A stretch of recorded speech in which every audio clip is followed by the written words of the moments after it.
Hello everybody, welcome to the channel, to my first English language video, and today this video will be dedicated to a game called Armored Warfare. It's a massive multiplayer online game with tanks, very similar to World of Tanks and War Thunder, who are dominating this market at the moment.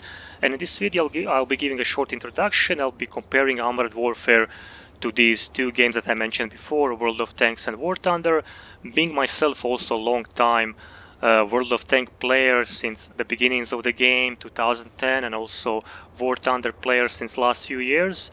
With Armored Warfare, I first came across to this game when it came out, early 2015, I think it was, or late 2015, not sure. And I installed the game at the time, but didn't stick with me. I was too heavily involved with World of Tanks at the time and War Thunder, so I didn't basically put too much effort to try to dive in Armored Warfare. And after I got maybe fed up with World of Tanks and War Thunder, I decided to give another shot to Armored Warfare, and I didn't regret this decision at all. So basically at Armored Warfare, like in World of Tanks and War Thunder, you are battling other players with different kinds of vehicles and tanks, but unlike these two games that are mostly dealing with the World War II era tanks, here at Armored Warfare you are fighting with tanks from 1950s onwards to this modern time, modern era. Also, like in these two games, you have different nations, different pools to choose from, like tech trees. And here, unlike these two games, the tech tree is not divided to a specific country. For example, we don't have a specific American tech tree, a British tech tree, and so on, but we have these imaginary companies. I'll give you an example. For instance, here we have a Sol Schreiber company, and it's consisted mostly of Israeli tanks and some American tanks. You can choose it in this tech tree. You start, for example, here with M50 Super Sherman, and then you move onwards to Tiran, later to Merkava and one Abrams. So basically this company, this, let's say, imaginary company, is the combination between American and Israeli tanks.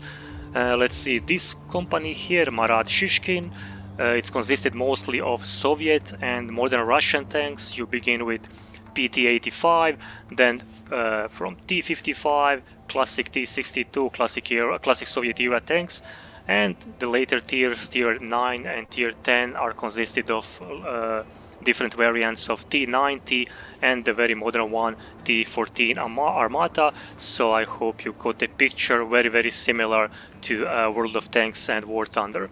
Also, one of the similarities, you battle, of course, you participate in battles, you earn points, and then you spend these points to upgrade your tanks and upgrade your vehicles. You can upgrade, for example, different kinds of ammunition, from armor piercing ammunition to heat, high explosive, and so on. But also some vehicles have unique abilities you can upgrade.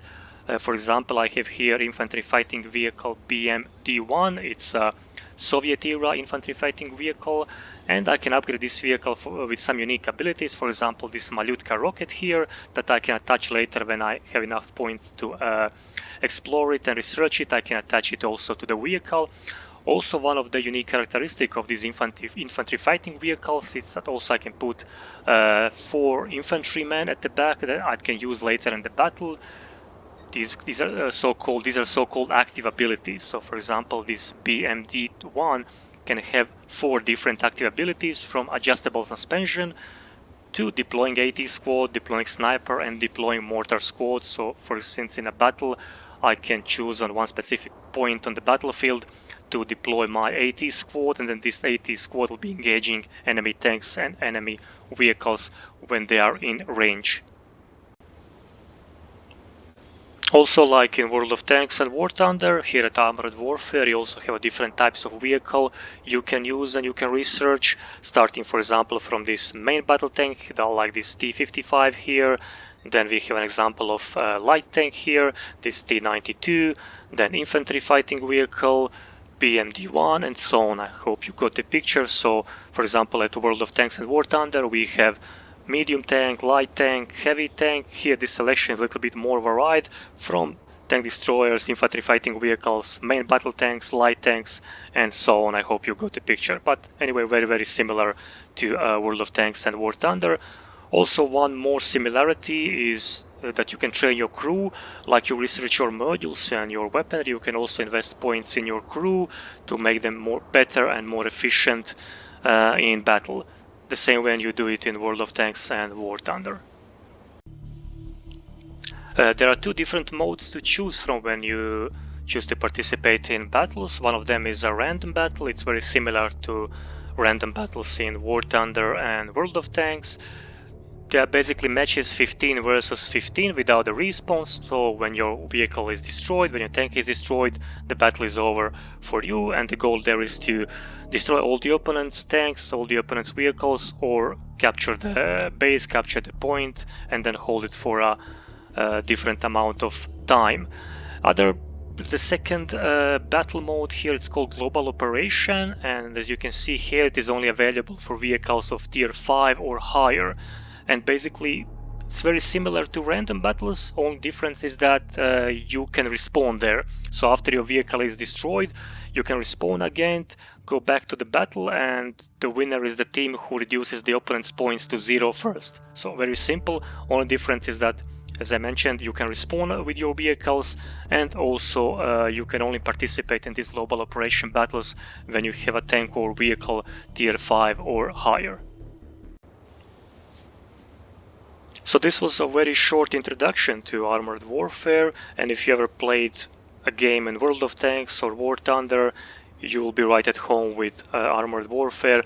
Only big difference, I would say, is the types of the vehicles that you can use in Armored Warfare that are more modern, more recent, but everything else is very, very similar, and you get used to it very, very quickly. This was the first video, as I said, just an introduction video. I'm planning to do also review videos of each of the vehicles, starting from tier 1 onwards, to do their pros and cons. So stay tuned for the next one. Thank you very much for watching this one. If you like the video, please leave your comment, leave your like button, subscribe, and I see you next time. Thank you. Have a nice day. Bye.